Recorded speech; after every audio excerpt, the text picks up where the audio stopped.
시청자 여러분 안녕하십니까? 생생토론 오늘부터 새롭게 단장한 스튜디오에서 진행합니다. 내년 1월부터 시행되는 고향사랑 기부제를 아십니까? 개인이 자치단체에 기부를 하면 혜택을 받는 제도인데요. 개인은 기부를 통해 지역사회를 돕고 또 이렇게 모인 기부금은 공동체 활성화를 위한 사업에 쓰이게 됩니다. 오늘 생생토론에서는 고향사랑 기부제 준비 상황과 활성화 방안을 논의해 보겠습니다. 그러면 토론에 함께 하실 분들 소개하겠습니다. 한국지방행정연구원에서 신두섭 실장 나오셨습니다. 안녕하세요. 충청남도 공동체 정책과 유호열 과장 시간 내주셨고요. 안녕하십니까. 다음은 충남대 경제학과 연명배 명예교수 자리하셨습니다. 안녕하십니까. 마지막으로 주식회사 공감만세 김대호 연구위원과 함께하겠습니다. 안녕하세요. 그러면 준비된 영상 보시고 본격적인 토론 이어가겠습니다. 유연아, 택배 또 왔네? 아니, 하루에 택배가 몇 개씩이나 오는 거야? 그거 그냥 택배가 아닐 텐데. 이거 충청남도에서 온 거네? 아니, 충남이 고향인 건 아빠고, 유연이 너는 서울이 고향인데, 아빠한테 그렇게 잘못 온 거 아니야? 며칠 전에 충청남도에 기부를 했더니 세액공제도 받고 이렇게 선물도 보내줬어. 아빠는 고향사랑 기부제 몰라?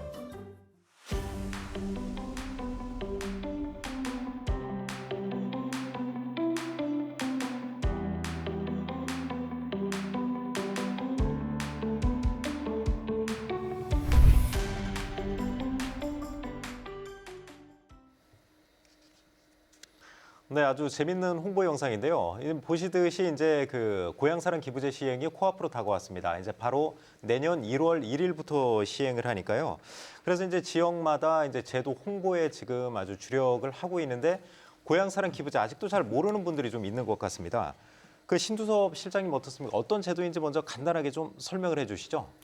네, 고향사랑 기부제는 2008년입니다. 가까운 일본에서 먼저 시작이 됐고요. 네.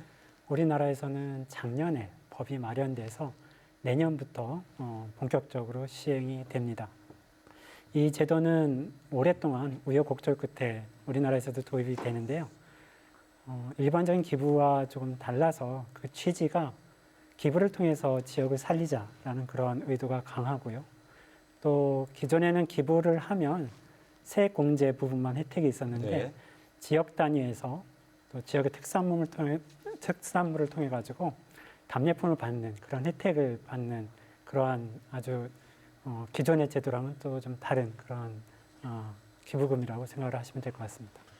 이게 이제 일본에서는 아까 말씀하신 대로 2008년부터 시행을 했는데 우리나라는 이제 처음 도입을 하는 거잖아요. 이런 제도를 도입한 뭐 배경이 있을 것 같은데 어떤 게 있는 건가요? 네, 일본에는 2006년에요. 후쿠이현의 니시카와 지사라는 분이 이 일본에서 이제 고향 납세 제도라는 이름을 가지고 있는데 처음에 이 니시카와 지사가 이 후쿠이현에 큰 수해가 났습니다. 그래서 한 편지를 받게 되는데요. 이 편지 안에는 신문 기사가 들어 있었습니다.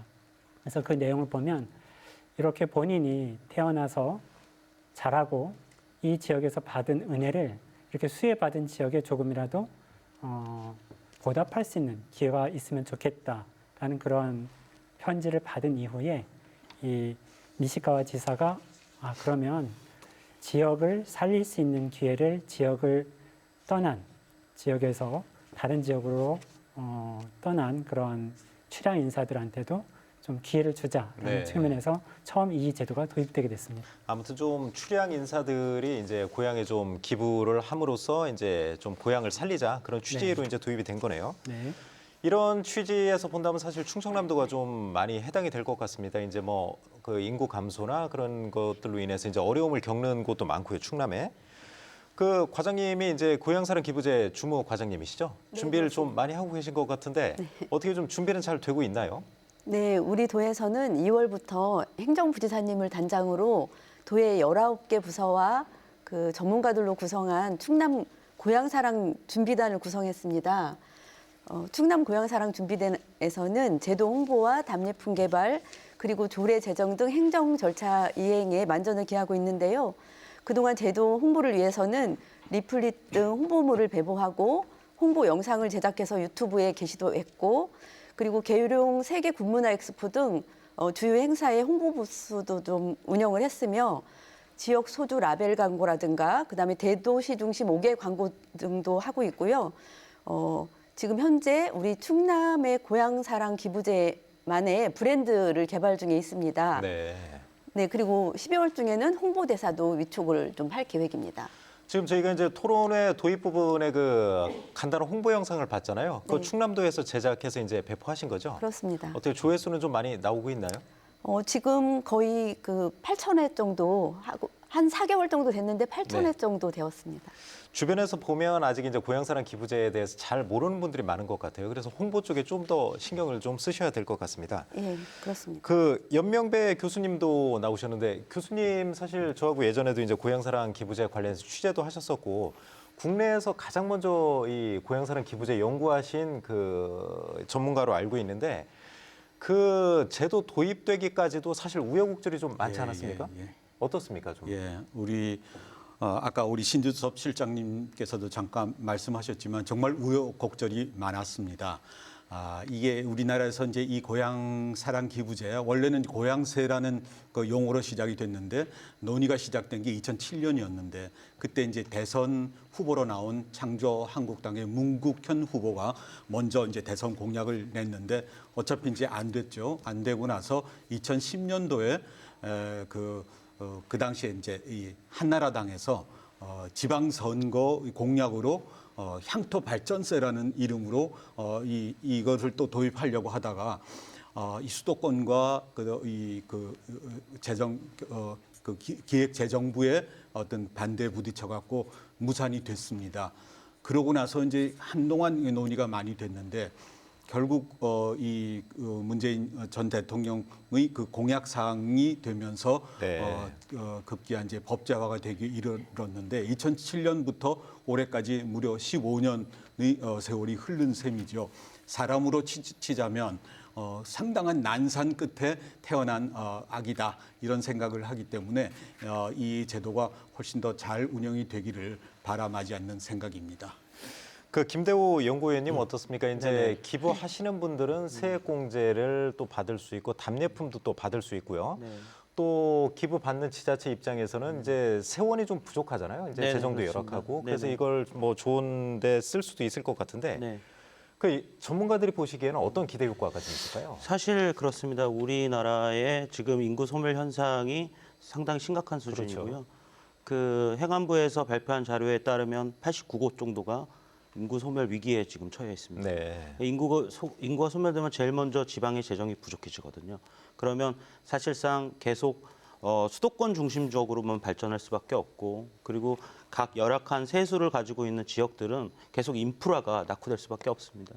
이런 부분들을 사실 고향사랑 기부제를 통해서 새로운 동력을 얻을 수 있고 부족한 세수를 확보해서 그 지역의 복지 문제나 복리 문제 그리고 그 지역에 있는 사람들의 어떤 그 수건 사업들을 해결할 수 있는 실제적인 모멘텀이 생기는 겁니다. 네. 그런 점에서 고향사랑 기부제가 한국에서 내년 1월부터 시행되는 것에 굉장히 큰 시사점이 있다고 생각합니다. 그 염 교수님께서도 이제 그 학문적으로 고향사랑 기부제 연구를 많이 하셨을 것 같은데 교수님이 생각하시는 그 가장 큰 효과 어떤 게 좀 있을까요?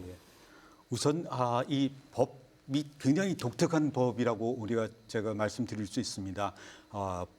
그 어떤 명칭에 사랑이란 그 이름 이 단어가 들어가 있는 법이 없는 걸로 알고 있거든요. 굉장히 어떻게 보면 감성적인 그 성격의 이 법이 아닌가 싶은데요. 이 고향사랑 기부제를 통한 그 목적은 상당히 여러 가지가 있습니다. 가장 큰 목적은 이 재정이 열악한 지자체로 하여금 세원을 좀 확보를 해가지고 그것을 통해서 재정 격차를 좀 줄이고자 하는 것이 이제 가장 큰 그래서 그걸 통해서 지역 균형 발전을 이루겠다. 것이 가장 큰 것이고 그 과정에서 이제 부수적인 목적들이 있습니다.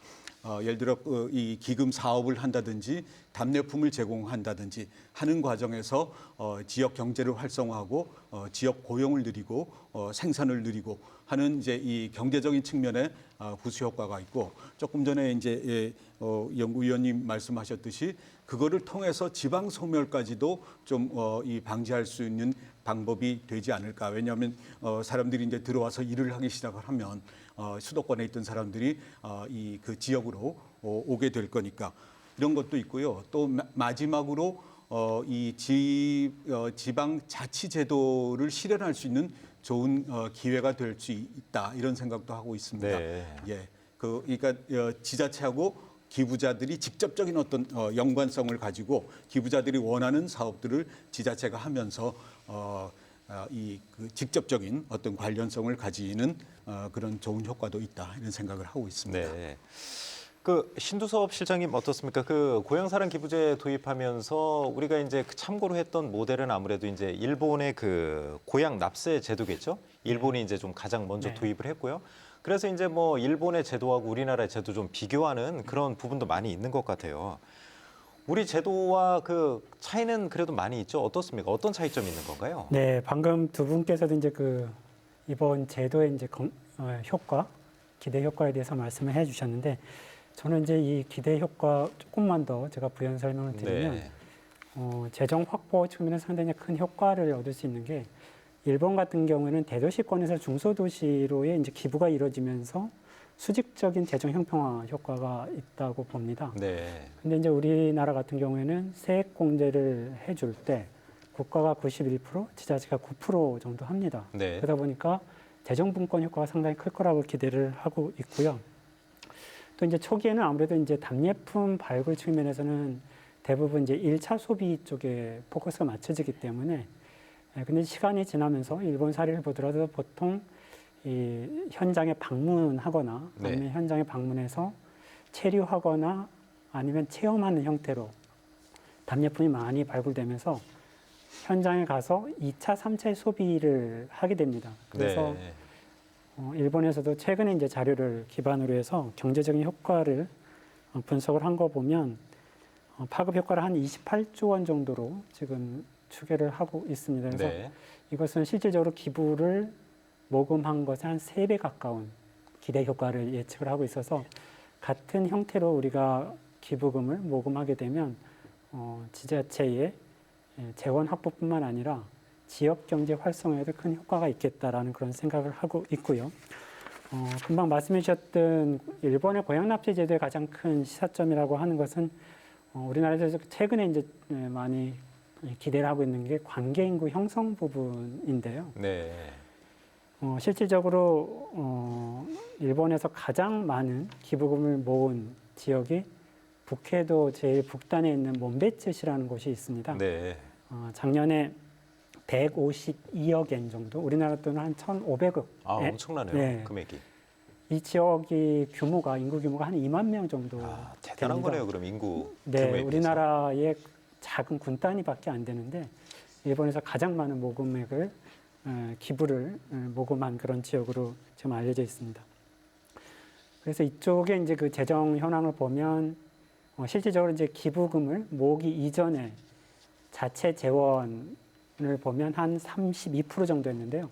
이렇게 기부금을 모으면서 자체 재원이 한 56%, 거의 한 2배 가까이 증가한 것을 볼 수가 있습니다. 이것만 보더라도 1차적으로는 재정에 대한 상당 부분의 확충 효과가 있을 거라고 생각을 하고요.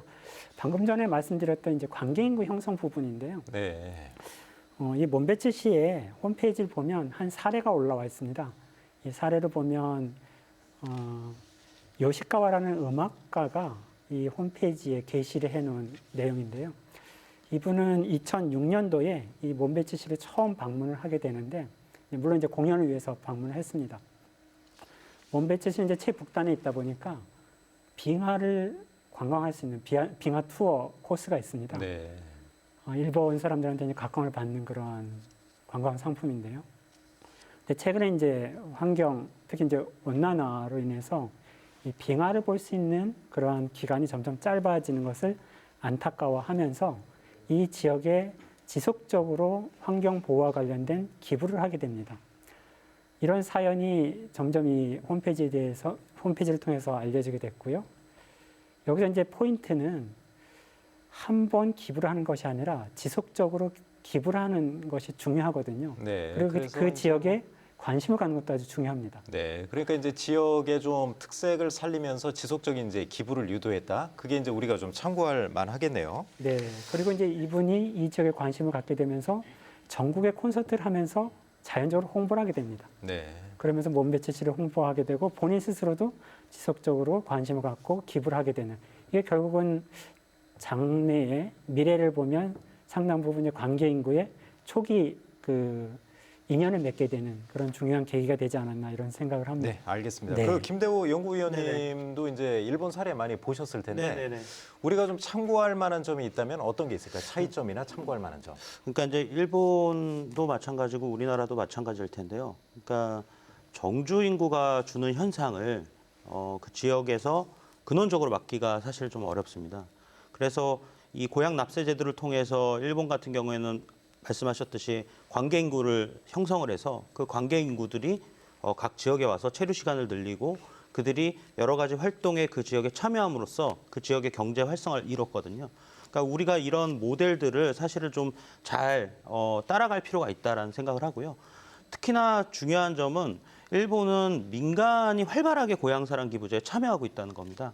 그래서 사실 모든 정책이라는 게 공공이 주도하고 정부 주도 아래 가지만 얼마나 많은 민간의 사람들이 함께 참여하고 같이 기획하고 같이 만들어내느냐에 따라서 이 성공의 여부가 굉장히 많이 바뀔 수 있습니다. 네. 일본 같은 경우에는 민간 플랫폼이 열리면서 모금의 규모 자체가 달라졌거든요. 네. 그래서 사실 저희 역시도 마찬가지인데 공공이 기획하고 주도를 하지만 민간 거버넌스나 그리고 여러 가지 뭐 민간 플랫폼이나 이런 걸 통해서 정말 많은 아이디어들이 답례품을 기획하고 그리고 그 지역에 모금 프로그램을 만들고 이렇게 모든 민간들이 함께 좀 참여할 수 있는 그런 좀 오픈된 그런 것들이 이제 사실상 일본의 고향사랑 기부제가 뿌리 깊게 정착할 수 있는데 가장 큰 도움이 됐다. 저는 그렇게 보고 있고요.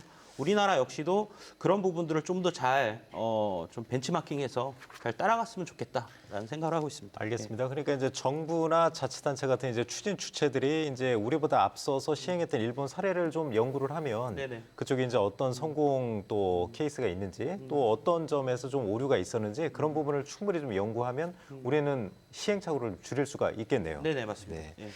그 염 교수님께도 좀 여쭤보고 싶은데 좀 부작용 부분이 좀 이제 걱정이 돼서 그걸 좀 여쭤보고 싶은데 저하고 예전에 취재할 때도 이제 일본의 그 고가 답례품 사례 또 지자체 간의 이제 과열 경쟁 그런 말씀을 그때 분명히 하셨거든요. 그래서 뭐 고가의 노트북을 좀 지급한다든지 예전에 한 십몇 년 전에 그런 사례도 있었다고 하던데 무슨 금을 주는 지역도 있고요, 그렇죠. 땅을 주는 지역도 있고 막 좀 어떻게 경쟁이 굉장히 과열이 됐어요. 우려할 만한 건 좀 어떤 게 있을까요?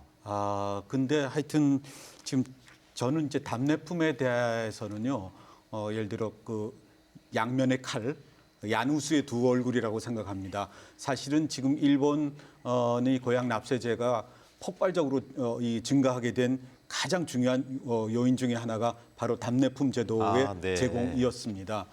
그러면서 처음에 몇 년 동안은 별로 효과가 없다가 답례품을 주기 시작하면서 폭발적으로 증가했는데, 그러니까 좋은 면에서 보면은 고향 이 사랑 기부제를 좀 촉진시킬 수 있는 역할을 하는데, 반면에 보면은 이것이 오히려 이 부작용을 더 키울 가능성이 있다 하는 것입니다. 그러니까 답례품을 이 좋은 답례품을 제공할 수 있는 지역하고 그것 제공이 어려운 정말 열악한 지역 간의 격차가 더 벌어지면서 그렇겠네요. 새로운 그 어떤 답례품을 둘러싼 지방 간의 격차가 발생할 가능성이 있거든요.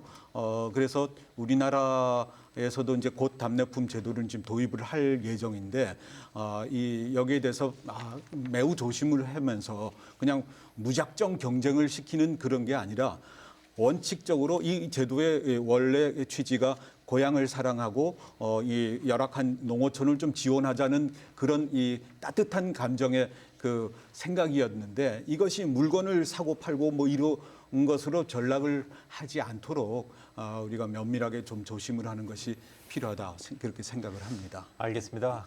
아무래도 고향사랑 기부제 시행하면서 이제 답례품을 빼놓을 수가 없을 것 같은데 이제 답례품 부분은 잠시 뒤에 조금 더 이제 깊게 한번 얘기를 나눠보겠습니다. 그럼 일단 고향사랑 기부제가 좀 활성화되려면 사람들이 어떻게 해야지 고향사랑 기부제에 참여할 수 있는지 그 방법이 좀 중요할 것 같아요. 유월 과장님 아주 사람들이 기부를 저절로 좀 하고 싶다 이런 마음이 들 수 있도록 한번 참여 방법을 자세하게 소개해 주시죠. 네, 앞에서 말씀드렸듯이 이제 고향사랑 기부금은 연간 500만 원까지 기부를 할 수 있고요. 네. 10만 원까지는 전액 세액공제가 되고 10만 원 초과 금액은 16.5%의 세액공제 혜택을 받게 됩니다. 네. 거기에다가 기부금의 30% 범위 내에서 지역 내에서 생산 제조된 물품이나 관광 체험권 등 다양한 답례품을 제공받게 됩니다. 답례품은 포인트제로 사용이 되기 때문에 본인이 원할 때 답례품을 선택을 하면 되고요. 실제 10만 원을 기부를 하게 되면 전액 세액 공제가 되고 3만 원 상당의 답례품도 받을 수 있기 때문에 실질적으로 세금을 내는 직장인들은 10만 원 정도는 누구나 기부를 할 걸로 지금 예상을 하고 그렇겠네요. 있습니다. 지금 하단 자막이 나오는데 지금 이제 기부제에 대한 설명하고 기부처, 기부 방법까지 지금 나오고 있는 거네요, 지금? 네네. 기부제를 참여하려면 온라인 상에서는 고향사랑 이음이라는 포탈에 들어가서 기부 지역을 선택을 하고 기부금을 납부를 하면 답례품을 선택할 수 있도록 되어 있고요. 온라인에 취약한 노인분들 등을 대상으로는 오프라인에서 농협 창구에 가셔서 기부를 하시면 됩니다. 당연히 그런 제도를 같이 해야겠네요. 네. 또 뭐 추가로 좀 어떻게 해주실 수 있는 방법이 있을까요? 이제 어떻게 좀 참여하고 싶다 아니면 뭐 어떤 방법이 가장 좋다든지 꼭 좀 해주셨으면 좋겠다. 그런 당부의 말씀 한마디 더 해주시죠.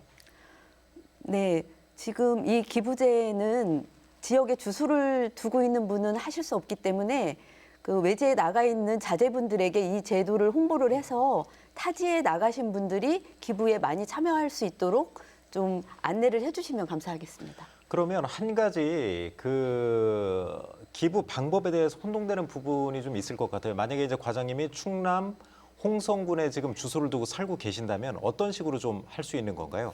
홍성군에는 못 하는 거죠. 네, 그렇습니다. 홍성에 살고 있으면 홍성과 충청남 도청에는 기부를 할 수 없기 때문에 인근에 있는 예산군이나 뭐 당진시나 이런 곳에 기부를 해주시면 되겠습니다.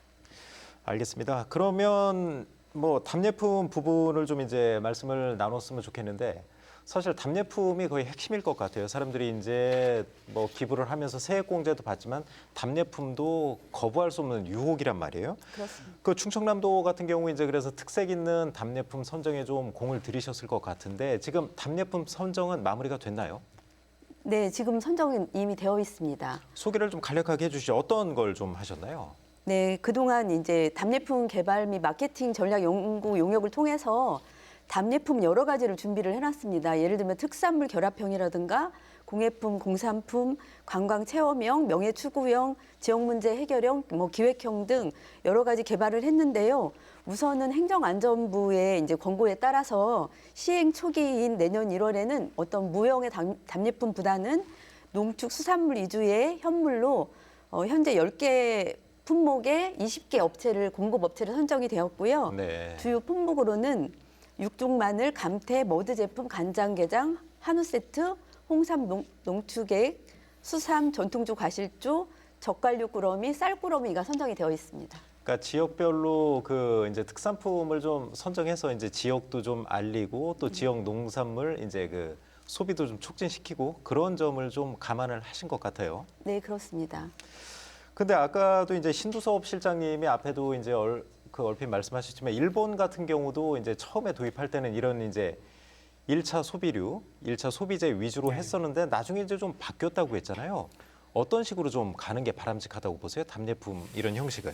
예, 일본 사례를 보면 알 수 있듯이 연고가 없는 사람들도 그 지역에 기부를 하게 되거든요. 네. 그래서 몇 가지 좀 소개를 드리면 일본의 이제 남부권, 우리나라 사람들이 많이 이제 여행을 하는 지역이죠. 오이타 현의 오이타시의 사례를 보면 동물원에 원숭이 이름을 지어주는 답례품이 등장을 했습니다. 아, 그래요? 10만 원 이상 기부를 한 사람들을 대상으로 해서 모든 사람이 다 지어주지 못하니까요. 그래서 이제 추첨을 통해서 동물에게 이제 원숭이에게 명명을 해주는 그런 이벤트를 개최했는데 한 번은 이 오이타현에서 아주 먼 중부권에 있는 나고야시의 젊은 부부가 당첨이 돼서 네. 명명식에 초대가 됐고요. 이 명명식에는 아주 어린 아이가 같이 동참을 했는데 저는 여기에 좀 포인트를 맞춰볼 필요가 있다고 생각을 합니다. 물론 이제 젊은 부부가 장기적으로 이제 계속 지속적으로 기부를 할 수 있지만 같이 참석했던 어린 아이가 성장을 해서 이 지역을 방문했을 때 우리 부모님이 이름을 지어준 동물을 다시 볼 수 있다면 상당히 이 아이한테도 큰 의미가 있을 거라고 생각을 하고요. 네. 또 한 가지는 그 일본 고치현의 토사 시미즈시라는 곳에서는 로봇 모양의 난로를 만들어서 제공하는 그런 사례도 볼 수가 있습니다. 아주 독특한 사례인데요. 우리나라 같은 경우도 사실 대장간을 보기가 이제는 좀 어려운 상황이잖아요. 네. 그래서 점점 사양 산업인 이러한 전통 산업들을 이 지역에서는 특히 이제 일본에서는 애니메이션이 좀 발달해 있으니까 이 토사 시미즈시에서는 이런 전통 산업을 살리면서 지역에 일정 부분 기여한다는 측면에서 사무라이 모양의 난로를 만든다든지 아니면 로봇 모양의 난로를 만들어서 답례품으로 제공하는 그런 사례들도 볼 수가 있습니다. 이것은 지역 단위 소상공인들한테는 상당히 중요한 또 다시 또 재생할 수 있는 그런 중요한 기회가 될 수 있을 것 같고요. 마지막으로 한 가지 더 좀 소개를 해드린다면 온천 지역이라든지 아니면 길가의 휴게소라든지 이런데 답례품 자판기가 또 설치가 돼서 제공이 되는 것을 볼 수가 있습니다. 어느 지역을 방문했을 때 우리는 한순에 좀 선물을 들고 가려고 하는 그런 심리가 있지 않습니까? 그렇죠.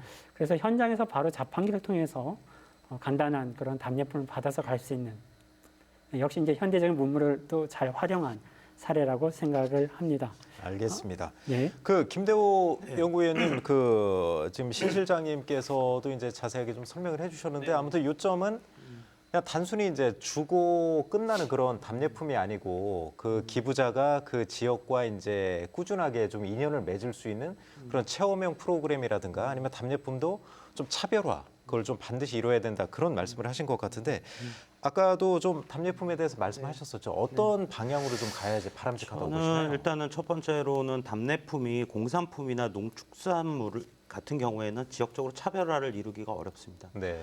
결론적으로는 그 지역의 문제와 연결하는 부분들이 사실은 차별화 포인트가 될 거라고 보고 있고요. 그리고 저희가 너무 답례품에만 집중하는 게 맞는가에 대한 좀 다른 이야기를 좀 하고 싶습니다. 네네. 일본 같은 경우는 GCF라고 해서 거버먼트 클라우드 플랫폼이라고 해가지고요. 그러니까 그 지역의 문제를 해결하기 위한 여러 가지 모금 프로그램들을 기획해서 시행이 됩니다. 그리고 그 안에서 사람들이, 국민들이 꼭 나랑 관계하지 않아도 그 이슈를 보고 기부를 하고 그 지역 문제를 같이 해결하는 거거든요. 근데 저는 이렇게 생각하는데 우리나라가 굳이 어떤 기부의 혜택이 있지 않아도 기부를 많이 하는 나라 중에 하나입니다. 그렇죠. 세계 5위권 국가거든요. 네. 기부하는 우리나라가 얼마나 모금 감성이 높냐면 우리 옛날 멀리 갈 것도 없이 IMF 때 금모으기 운동 생각하시면 됩니다. 국민들이 꼭 특별한 혜택이 없어도 정말 진짜 나라를 위해서 지역을 위해서 기꺼이 자신의 것을 내놓는 나라거든요. 그렇기 때문에 저는 우리가 너무 답례품에만 집중할 것이 아니라 그 지역 문제, 지역 이슈, 우리가 요즘에 뭐 자연재해라든가 그 지역이 갖고 있는 어떤 고질적인 문제들이 있거든요. 이런 것들을 정말 국민들과 하나로 연결해가지고 GCF 시장이 좀 더 확장이 돼야 되고 꼭 우리가 답례품을 제공받지 않더라도 사람들이 활발하게 각 소지역을 위해서 기부를 할 수 있는 문화가 고향사랑 기부제를 통해서 우선적으로 정착돼야 된다고 저는 생각을 하고 있습니다. 예. 그럼 김 연구위원님이 보시기에는 일본 같은 경우는 이제 꼭 답례품뿐만이 아니고 어떤 프로젝트를 진행하면 거기에 이제 공감하는 분들이 자연스럽게 이제 기부하는 경우도 있다고 말씀을 하시는 거죠. 네, 답례품이 없어서 기부를 하는 경우가 있습니다. 예. 염 교수님은 이 분야에 대해서 아주 오랫동안 이제 연구하셨었고 일본 사례도 많이 보셨었잖아요. 어떤 쪽으로 가야지 좀 바람직하다고 보시나요? 저는 인간적으로 사실 돈을 냈으면 반드시 이제 돌려받는 게 사람의 심리 같아요. 그래서 답례품이 제가 보기에는 초기 정착하는데 분명히 도움은 될 것 같거든요. 그거는 맞는데 아까도 잠깐 말씀드렸지만 부작용이 만만치 않은 게 사실을 답례품이라는 거는 고향이 사랑하는 기부를 한 것에 대한 감사의 뜻으로 주는 거거든요. 그러니까 사후적인 거죠, 사실은. 네. 근데 이것이 잘못돼 가지고 사전적으로 이 기부를 유도하기 위한 미끼 상품처럼 이렇게 되면 이 본말이 전도가 되는 거죠. 그렇겠네요. 개 꼬리가 몸통을 흔드는 이런 모양이 되면 안 되겠다. 일본에서 물론 이 고향 그 납세 제도가 폭발적으로 증가했지만 그 뒷면에는 이 답례품을 둘러싼 과열 경쟁이 벌어지면서 총무성에서 급기야 이 30% 이내로 해라. 뭐 8, 90%까지 답례품을 주면서 경쟁을 한 예가 많이 있거든요. 그래서 우리는 그 전철을 밟으면 안 되겠다 이런 생각을 해서요. 우리 김대호 연구위원님께서도 말씀하셨지만 이 그냥 물건이 아니고 답례품은 그 속에 뭐 지역에 대한 어떤 애정이라든지 사랑이라든지 지역 문제 해결이라든지 거기에 대한 어떤 감정을 같이 담아서 줘야만 그러니까 좋은 물건만 찾는다면 우리가 홈쇼핑에서 찾으면 되죠. 근데 그거 아니고 이 지역 그에 대한 어떤 물건을 우리가 받을 때는 그 속에 들어있는 어떤 다른 이 스토리 이런 것들에 대한 공감을 할 수 있도록 그렇게 답례품을 좀 만드는 것이 필요하지 않을까 이런 생각을 하고 있습니다. 그 교수님 이제 평소에도 이제 고향사랑 기부제가 필요는 하지만 이제 일본 사례에서 볼 때 그 예. 과열 경쟁이 우려된다고 아까 말씀을 하셨었는데 예. 답례품 관련해서 과열 경쟁 부분이 분명히 있었죠. 그 있죠. 예를 좀 간단하게 들어주시죠. 일본에서도 부작용이 좀 처음에 심했었나요? 심했죠.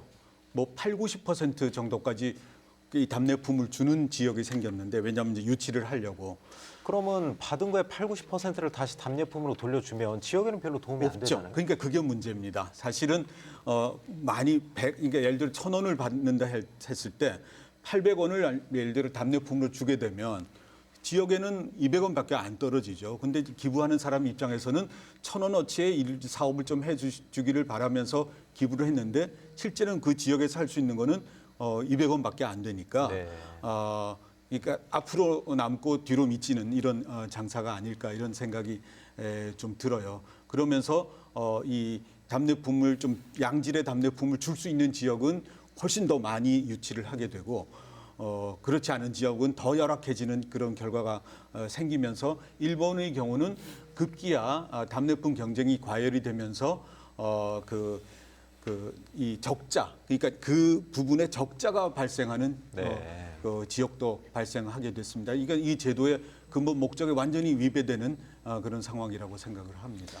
답례품 관련해서 계속 이제 관심이 많긴 한데 일본 같은 경우 이제 상식을 벗어나는 그런 답례품을 주는 사례도 꽤 있었다고 하던데 예, 예. 실제로 그랬던 예. 건가요? 뭐 금으로 된 단도 뭐 이런 네. 걸 선물로 그다음에 뭐 소고기 소고기가 아니고 뭐 소 한 마리 뭐 이렇게 주기도 하고 땅을 또 제공을 하기도 하고 그러니까 그리고 이제 이 고가의 전자제품들 뭐 이런 걸 주기도 하고 하면서 그 굉장히 과열이 됐습니다. 그래서 사실은 이 동경에 있는 23개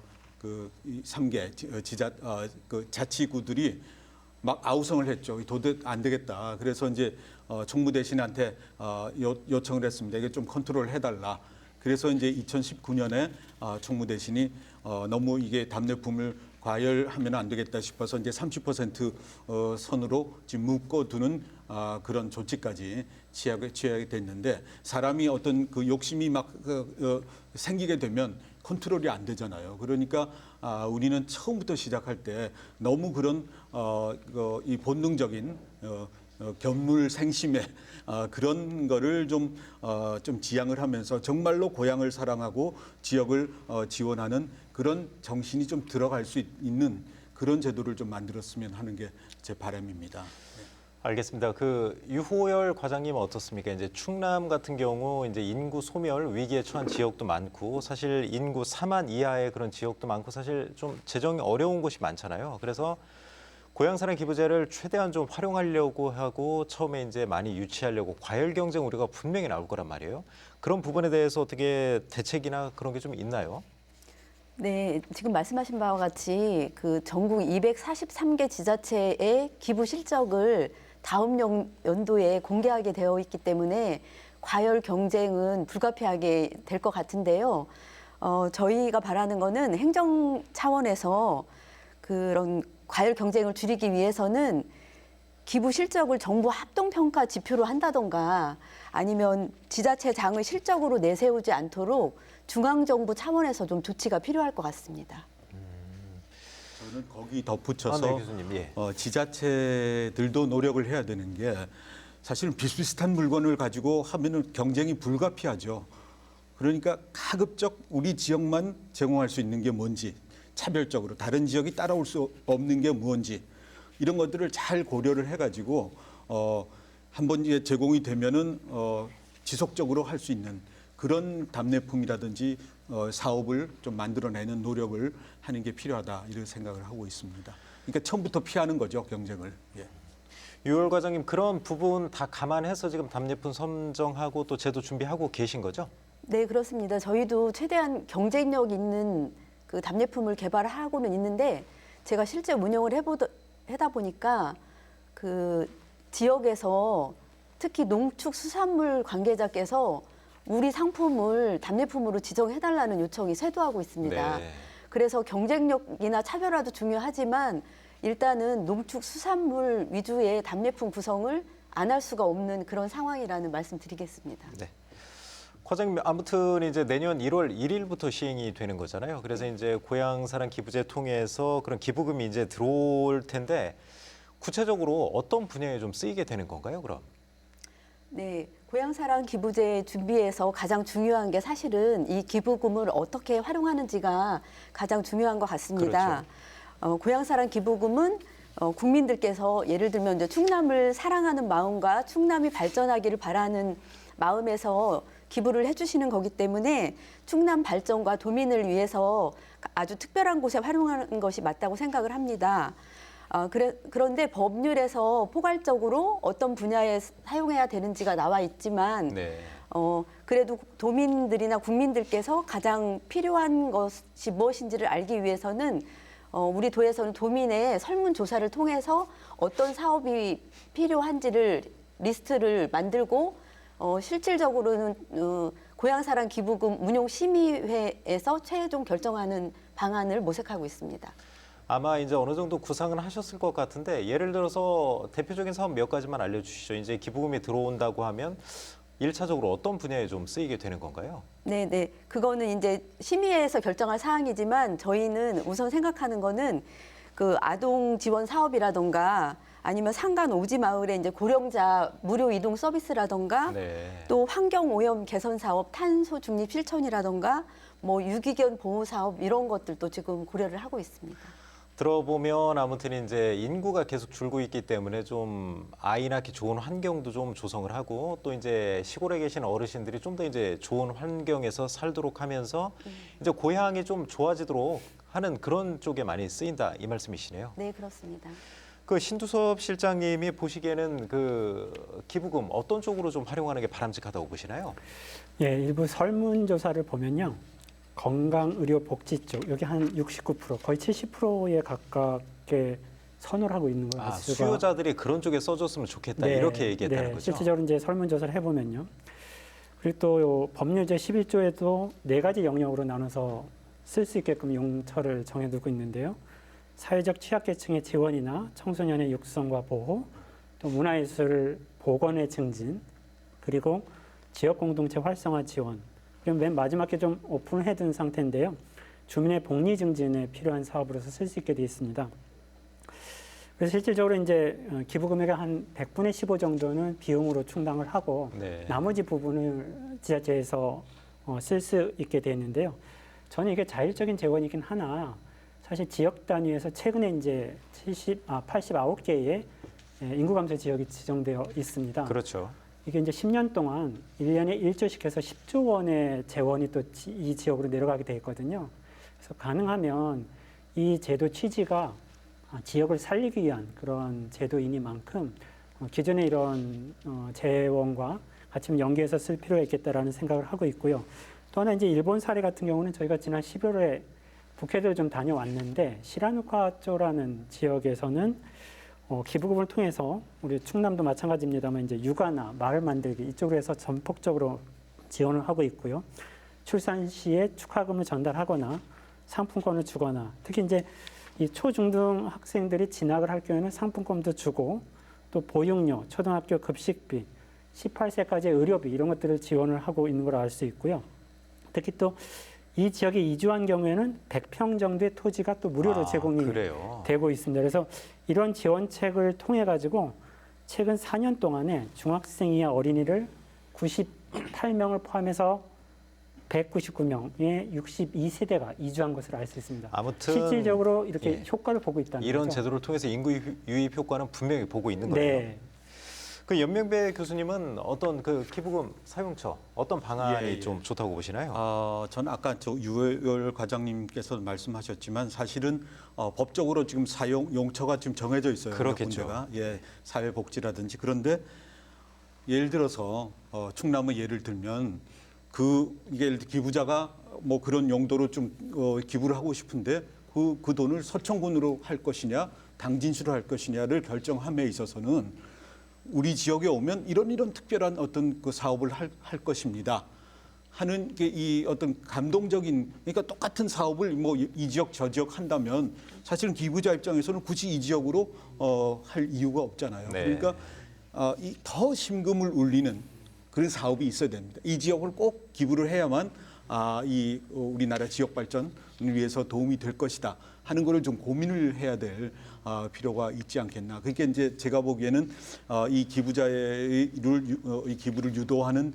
그 어떤 수단이 두 가지가 있다, 어떤 목적이 두 가지가 있다고 생각하는데 하나가 이제 기부금 사업이에요. 이 기부금을 가지고 어떤 사업을 할 것인가를 가지고 기부자를 감동시켜야 되고 두 번째는 답례품을 가지고 감동을 시켜야 됩니다. 그 두 가지의 공통점은 뭐냐면은 다른 지역에서 하지 않는 우리 지역만의 독특한 어떤 그 아이디어를 생각을 해내지 않으면 똑같이 뭐 예를 들어 뭐 답례품도 농수축산물 뭐 이렇게 하더라도 예를 들어 쌀을 만든다 하면 다른 지역에서 더 좋은 쌀이 만들어지면 이 쌀에 대한 뭐 이 수요가 별로 없지 않겠어요? 그렇겠죠. 그러니까 우리 지역에서 만든다 해서 다 팔리는 건 아니고 독특한 하여튼 독창적인 그런 것들을 찾아내는 고민이 좀 필요하겠다.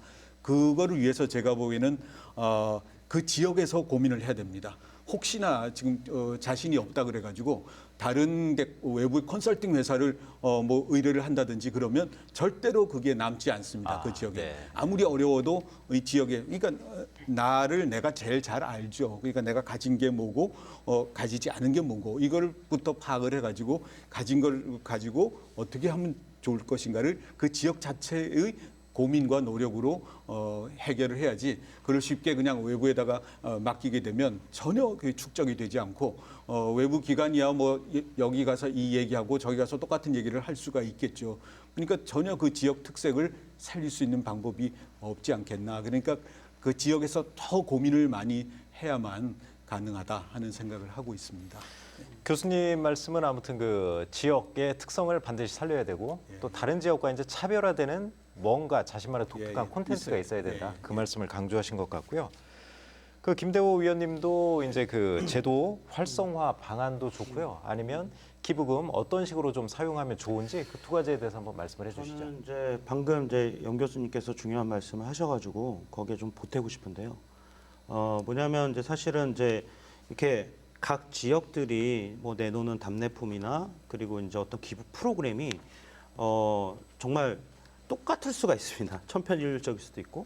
그러니까 이걸 어떻게 차별화해야 되냐면 그러니까 기본적으로 모금 아이디어나 답례품이 탑다운으로 내려가서는 안 되고요. 버텀업으로 올라가야 됩니다. 네. 그러기 위해서는 사실 주민들의 아이디어가 여기 많이 반영돼야 되거든요. 근데 아직까지 우리가 이제 시행 전이기 때문에 현재는 아유 죄송합니다. 현재는 이제 공공이 주도해서 가는 그림인데 실제로는 이 그림 자체가 이제 주민들도 참여하고 아이디어를 반영하고 그리고 민간 거버넌스나 이런 구축을 통해서 실제적으로 그 지역에 있는 업체들이나 사회적 기업들, 뭐 공공 NPO들이 함께 마음을 모아서 아이디어를 짜고 거기에서 좀 더 다양하고 차별적인 아이디어 좀 끌어올려서 그 지역만의 문제를 하나의 이제 모금 프로그램으로 만들고 또한 그 지역만이 좀 차별화된 답례품을 개발하고 이런 방식으로 조금 접근을 해야 저는 그 장기적으로 고향사랑 기부제가 우리나라에서도 안착될 수 있을 거라고 네. 보고 있습니다. 예. 자, 이제 토론 거의 이제 마무리할 시간입니다. 그래서 이제 마지막으로 한 30초 정도씩만 간략하게 한번 말씀을 해주시죠. 고향사랑 기부제 관련해서 뭐 이제 제도 정착 방안도 괜찮고 어떤 제안하실 게 있으면 유호열 과장님부터 짧게 한번 부탁드릴게요. 네, 저는 이제 내년 1월 시행되는 고향사랑 기부제 관련해서 우리 충남도를 좀 홍보를 좀 하고자 합니다. 네. 충남도에서는 현재 지역의 풍부한 특산물과 천혜의 아름다운 관광 자원을 중심으로 다양한 답례품을 준비하고 있습니다. 충남 출신 춘향민과 충남을 사랑하는 국민 여러분, 내년 1월 시행되는 고향사랑 기부제 관련해서 우리 충남에 많은 관심과 지원 바랍니다. 네, 알겠습니다. 자, 신두섭 실장님도 짧게 말씀 부탁드릴게요. 저는 한 두 가지만 좀 짧게 말씀을 드리고 싶은데요. 방금 전에 말씀하셨던 이제 농산품 위주의 답례품은 한계가 있을 거다라는 네. 측면에서 타 지역과 계속 차별화하면 강조하셨죠. 예. 네, 타 지역과 차별하려면 좀 다른 현장 방문, 체험, 숙박형 이런 쪽에 좀 답례품 발굴이 돼야 되겠다라는 거를 말씀을 드리고요. 또 한 가지는 지금 이제 개인만 기부를 하게 돼 있는데요. 네. 기업까지도 좀 확대해서 좀 더 이제 규모의 기부금이 모일 수 있게끔 하는 것이 좀 중요하겠다 이런 말씀을 좀 부차적으로 말씀드립니다. 네, 그러니까 유호열 과장님이 이제 충청남도에 기부하라고 홍보만 하지 마시고 지금 신 실장님 말씀하신 내용 이런 걸 반드시 그 반영하셔야지 잘 이제 정착이 될 것 같습니다. 네, 준비하고 있습니다. 네. 연명배 교수님도 짧게 한번 말씀을 예, 예. 부탁드리겠습니다. 우선 모든 국민들이 이 제도의 성격을 이해를 해야 됩니다. 이 제도의 성격은 예를 들어 보통 일반 제도는 조세를 통해서 정부의 목적을 달성하고자 하는 것인데 이거는 수단이 지금 뭐냐면 민간의 기부금이에요. 그러니까 이 기부금을 많이 하기 위해서는 어떻게 해야 되는지 이거를 좀 고민을 할 필요가 있겠는데 사실은 지금 이제 충청남도하고 세종시, 대전시의 전략이 달라야 됩니다. 네. 충청남도는 농업도고 여기는 뭐 대도시이기 때문에 똑같은 거 하려고 그러면 안 되죠. 근데 거의 지금 조례들 보면은 거의 지금 차이가 별로 없는 것 같은 느낌이 들거든요. 그러니까 대도시는 대도시의 특성을 살려서 거기에 맞는 사업이라든지 답례품 제도를 만들어내고 그다음에 이 농업도는 농업도의 특성을 살려서 알겠습니다, 교수님. 그렇게 하는 게 교수님은 이제 계속 차별화 강조하셨는데 차별화 반드시 해야 된다 그 말씀하셨고요. 예, 예. 그 김대호 의원님도 네. 짧게 한번 부탁드릴게요. 네, 고향사랑 기부제는 지방 균형, 그러니까 지역 균형 발전에 굉장히 시사점이 있는 제도입니다. 그래서 우리가 중앙으로만 쏠린 자원을 전 지역으로 골고루 배분해서 국가가 정말로 형평성 있게 발전도 하고요. 그리고 작은 소지역들이 이 기부제를 통해서 많은 어떤 활성화를 이뤘으면 좋겠습니다. 네, 네. 말씀 감사합니다. 오늘은 고향사랑 기부제의 성공적 안착을 위한 과제를 점검해 봤는데요. 제도의 취지를 잘 살릴 수 있는 방안들이 지속적으로 논의되길 바라겠습니다. 생생토론 여기서 마치겠습니다. 토론에 함께하신 네 분 모두 감사드리고요. 시청자 여러분 고맙습니다.